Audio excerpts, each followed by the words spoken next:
Morning, I'm Kevin Binkley, one of the elders at Redemption City Church, and this is a devotional moment for Friday, 24th of April.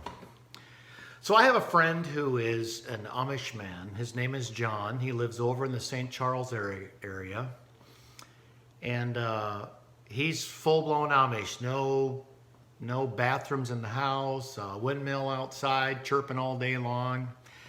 And he and I went to a sawmill last week to pick up some lumber from an Amish sawmill. I drove because his horse and buggy would have taken a long time to pick up one a little faster. We got there and we couldn't find Eli, who was the sawmaster over at the sawmill. We saw the laundry stretched from the house up to the pulley on the side of the barn. We saw the smoke coming out of the chimneys in the house and the office, but we couldn't find Eli, the Amish man. I waited in the office while John went to look for him, and about 20 minutes later, they came walking up. And I said to John on my way home, hey, earlier today, when you went to find Eli, where was he? And John said, well, Eli was in the barn putting some draft horses in to get them ready to be broken to learn how to be harnessed and used on the farm. And I said, broken and used on the farm? I said, well, how do they teach a draft horse that? And he goes, oh, well, what you do is you take the new horses that you want to be a draft horse who've not been used before, and you harness them and put two new horses next to two horses who've been plowing and pulling farm implements for years, who know what they're doing.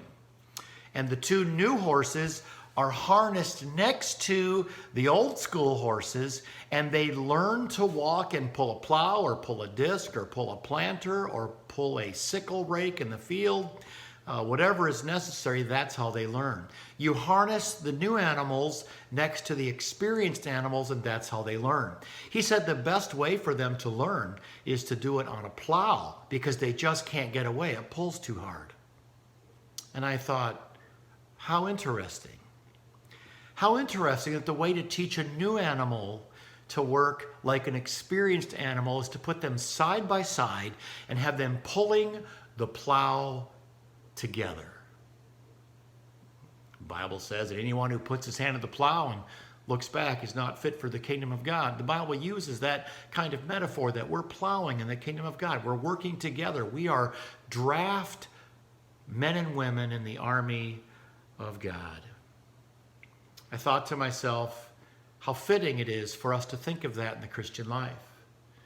Someone's new in the faith or new in a church or new in town, and they're not sure what the ropes of the Christian life are and what's the way to make a difference and reach people and to learn or to teach. And the answer is you put them next to an experienced Christian who's taught and led and shared the gospel.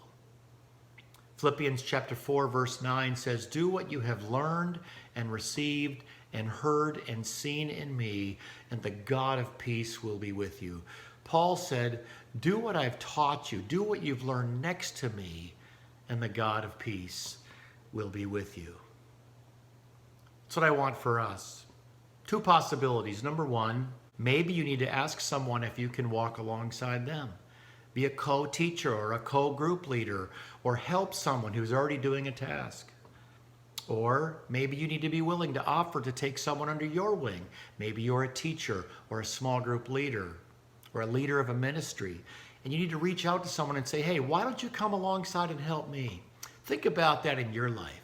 Is there someone that could be helping you, that could be learning to pull that plow together? Or do you need to ask someone to take you under their wing and harness up with them and pull that plow in the kingdom of God and not look back? Blessings on you all today.